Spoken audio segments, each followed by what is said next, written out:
नमस्कार, आदाब। आप सभी का स्वागत है CIB इंडिया न्यूज पर। आइए शुरू करते हैं खबरों का सिलसिला। आत्मविश्वास और कड़ी मेहनत के बल पर किसी भी काम को सफलतापूर्वक आसानी से किया जा सकता है। कुछ ऐसा ही कर रहे हैं पूर्व IAS NP सिंह। आजमगढ़ जिलाधिकारी रहते हुए बनवासी समुदाय के लिए आजमगढ़ में जो कार्य NP सिंह ने किया है उसे बनवासी समुदाय ही नहीं बल्कि जिले के लोग नहीं भूले हैं। अब जबकि वो DM नहीं रहे तब भी वे बनवासी समुदाय के छात्र छात्राओं के उत्थान के लिए निरंतर कार्य कर रहे हैं।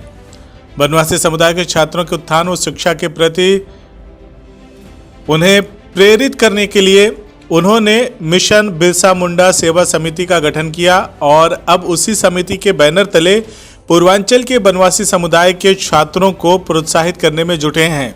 आजमगढ़ जिला शिक्षा और प्रशिक्षण संस्थान जाफरपुर पर रविवार को बनवासी विद्यार्थियों के लिए प्रतिभाशाली छात्रों के चयन के लिए परीक्षा आयोजित की गई, जिसमें आजमगढ़ के पूर्व जिलाधिकारी NP सिंह के मार्गदर्शन में मिशन बिरसा मुंडा सेवा समिति के सदस्यों और डाइट संस्था के उप शिक्षा निदेशक, प्राचार्य आदि की उपस्थिति में शुचितापूर्ण परीक्षा संपन्न की गई तथा मूल्यांकन कार्य हुआ। परीक्षा में कुल 60 छात्रों ने हिस्सा लिया। इस अवसर पर पूर्व जिलाधिकारी NP सिंह ने कहा कि बनवासी समुदाय के उत्थान के लिए उनका अभियान जारी है। अब इस अभियान के तहत उन्होंने मिशन बिरसा मुंडा सेवा समिति का गठन कर पूर्वांचल के बनवासी छात्रों को प्रोत्साहित करना शुरू किया है, जिसके तहत आजमगढ़ में परीक्षा कराई गई है। उन्होंने कहा कि इस कार्यक्रम का मुख्य उद्देश्य जनपद आजमगढ़ के बनवासी प्रतिभाशाली विद्यार्थियों का चयन करके उन्हें आगे की शिक्षा के लिए प्रति वर्ष 20,000 रुपए की छात्रवृत्ति दी जाएगी। वहीं परीक्षा संपन्न होने के बाद परीक्षा केंद्र पर पहुंचे सांसद दिनेश लाल यादव निरहुआ ने प्रतिभागी विद्यार्थियों से बातचीत की तथा बच्चों को उत्साहित और प्रेरित किया। उन्होंने इस कार्य की सराहना करते हुए समिति के सदस्यों एवं डाइट संकाय सदस्यों को भी धन्यवाद दिया। आप सभी जानते हैं कि हमारे समाज में एक बनवासी समुदाय है जिसको हम मुसहर के नाम से सामान्य रूप से संबोधित करते हैं। उनका जो सर्वेक्षण में प्रायः देखा गया है कि उनकी शैक्षणिक उत्थान की स्थिति बड़ी कमज़ोर है। सरकारें अपने हिसाब से प्रयास कर रही हैं, लेकिन स्थानीय समाज को और समाज से जुड़े हुए संवेदनशील लोगों को भी इसमें आगे खड़ा होना पड़ेगा। उसी क्रम में हमने वीर बिरसा मुंडा मिशन सोसाइटी के नाम से एक पंजीकृत कराया संगठन, जो आजमगढ़, गाज़ीपुर, चंदौली, वाराणसी, जौनपुर के जो मुसहर कम्युनिटी के बच्चे हैं उनके अंदर प्रेरणा देने के लिए उनकी परीक्षा कराकर उनमें से जो मेधावी बच्चे हैं उनको वीर बिरसा मुंडा और अन्य जो आदिवासी समाज के लोग स्वतंत्रता आंदोलन में भाग लिए हैं उनके नाम से पुरस्कार के रूप में धनराशि 20,000 रुपये प्रति वर्ष दिया जाएगा।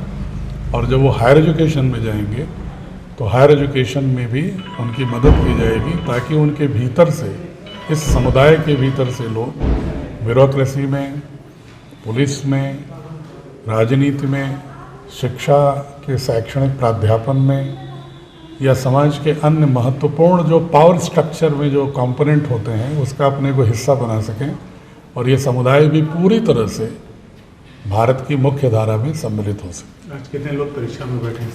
आज लगभग 60 बच्चे हैं। पूरे जिले का सर्वेक्षण कराया गया था, जिसमें अच्छे बच्चे पढ़ने में और 8वीं और 10वीं पास थे, उनको यहाँ आमंत्रित किया गया है। प्रश्न पत्र में मैथमेटिक्स, साइंस और इंग्लिश और GK जनरल नॉलेज के क्वेश्चंस लिए गए हैं ऑब्जेक्टिव, और उन क्वेश्चंस के आधार पर इनमें से बच्चों का चयन करके वीर बिरसा मुंडा मिशन के तहत इनको शैक्षणिक सपोर्ट के लिए, सहायता के लिए 20,000 रुपये प्रति वर्ष धनराशि 12वीं तक दी जाएगी। और इसके बाद जब हायर एजुकेशन लायक होंगे, अच्छे बच्चे होंगे, तो उनको प्रेरित करने के लिए उनके खर्च का वहन सोसाइटी करेगी। सर, मतलब अधिकतम संख्या क्या होगी बच्चों की, और अगर मतलब उनके चयन का मानक क्या होगा? ये जो संख्या हमने रखा है, 8वीं पास 5 बच्चे, 10वीं पास 5 बच्चे प्रत्येक जनपद में, इस तरह से कुल मिला करके 9वीं, 10वीं, 11वीं, 12वीं में अगर हम देखेंगे परीक्षा के बाद तो एक ज़िले से 20 बच्चे होंगे 5 जिलों में 100 बच्चे होंगे ऐसे, और माने कि जो बच्चे परीक्षा दे रहे होंगे उसमें जो सबसे बेहतर प्रदर्शन करेंगे आज की परीक्षा में, और उनके बाद चर्चा करके उनके व्यक्तित्व का आकलन करते हुए जिनमें बीज है भविष्य में बड़े वृक्ष बनने की, वो क्राइटेरिया है इसकी। सर, इस कदम से कितना प्रोत्साहन मिलेगा मुसहर समाज के लोगों को? देखिए, हमारा प्रयास है कि उन्हें प्रोत्साहित किया जाए, और ये प्रयोग कुछ वर्षों के बाद परिणाम लाएगा। लेकिन ऐसा प्रयोग मैं पहले भी वाराणसी के जिस गांव का रहने वाला हूं मैं, उसके आसपास के हर जाति धर्म के बच्चों का जो मेधावी होते हैं और आर्थिक स्थिति से कमज़ोर होते हैं, ऐसे बच्चों की हम 15 वर्षों से इस पद्धति से मदद करने की कोशिश करते रहे हैं, और इसके परिणाम बड़े ही सार्थक निकले हैं। तो उस अनुभव के आधार पर मैं कह सकता हूं कि समुदाय के बच्चों में भी एक, चूँकि इन्हीं को टारगेट किया गया है इस मिशन में, इसलिए उनके अंदर भी उत्साह आएगा, प्रेरणा आएगी, और जब बच्चों को एक सपोर्ट सिस्टम मिलता है तो भविष्य में अपने बेहतर के लिए और अधिक प्रयास करते हैं।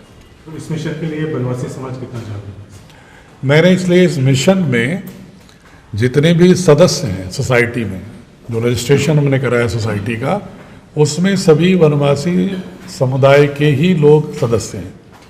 किसी अन्य समुदाय के लोगों को सदस्य नहीं रखा हूँ, मात्र मैं उसमें एक संरक्षक की भूमिका में हूँ। बाकी सभी मैं चाहता हूँ कि सपोर्ट बाकी कम्युनिटी के लोग करें, लेकिन ये अभियान उन्हीं के हाथों में रहे, जिससे किसी भी तरह से इधर उधर उसमें भटकाव न है।